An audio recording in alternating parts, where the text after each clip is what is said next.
সম্মানীয় দর্শক, জীবনে হয়তো আপনার এমন অনেক সময়ই আসে যে আপনি ভাবেন যে ভগবান আপনাকে শাস্তি দিচ্ছে, কিন্তু শাস্ত্র বলে ভগবান কখনো আপনাকে ভেঙে দেওয়ার জন্য নয়, বরং ভবিষ্যতের কোনো বড় কাজের জন্য উপযুক্ত করে তোলার জন্য তিনি আমাদের জীবনে কঠিন সময় পাঠান। তিনি আমাদের পরীক্ষা করে দেখেন যে আমরা আরও বড় কাজের জন্য উপযুক্ত কিনা। কষ্ট কি শাস্তি? ভগবত গীতায় ভগবান শ্রীকৃষ্ণ বলেছেন, দুঃখেষু দিগ্নমনা সুখেষু বিগত স্পৃহ। অর্থাৎ যে ব্যক্তি দুঃখে ভেঙে পড়ে না, সুখে অহংকারী হয় না, সেই প্রকৃত যোগী। কষ্ট মানেই শাস্তি নয়, কষ্ট মানে শিক্ষা।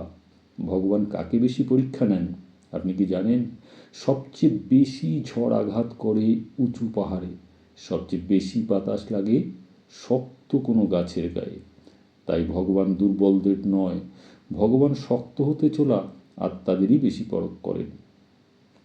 কর্ম আর বিশ্বাসের এই যে রহস্য, আমরা অনেক সময় বলি আমি তো ভালো মানুষ, তবু আমার সাথেই কেন এরকম ঘটনা ঘটছে? শ্রীকৃষ্ণ বললেন, কর্মেণ্যবাধিকারস্তে মা ফলেষু কদাচন।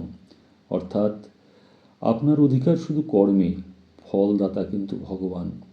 তাই আপনি যদি কর্ম না ছাড়েন, ভগবানও কিন্তু আপনাকে ছাড়বে না। আর দেরি মানেই কিন্তু না বলা নয়।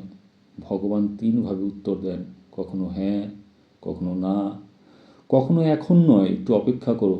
যেটাকে আমরা দেরি ভাবি, আসলে সেটাই হয়তো ভগবানের কাছে সঠিক সময়। তাই আজ যদি আপনার জীবনে কঠিন সময়ের মধ্য দিয়ে যায়, মনে রাখবেন ভগবান কিন্তু আপনাকে ভাঙছেন না, ভগবান আপনাকে শাস্তি দিচ্ছেন না, ভগবান আপনাকে উপযুক্ত করে গড়ে তুলছেন উপযুক্ত কাজের জন্য। আজকের যে কষ্ট, সেটিই হবে আগামী দিনে আপনার সবচেয়ে বড় পরিচয়।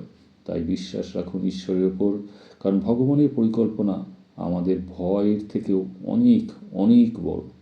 তো সম্মানীয় দর্শকবৃন্দ, যদি এই কথাগুলো আপনাকে ছুঁয়ে যায়, তো ভিডিওটিকে লাইক করবেন, আপনার প্রিয়জনের সঙ্গে শেয়ার করবেন। এমন আরও অনেক ভক্তিমূলক ভিডিও পেতে চ্যানেলটিকে সাবস্ক্রাইব করবেন। আর কমেন্টে লিখুন, আমি ভগবানের উপর বিশ্বাস রাখি। জয় শ্রীকৃষ্ণ। হরি ওম।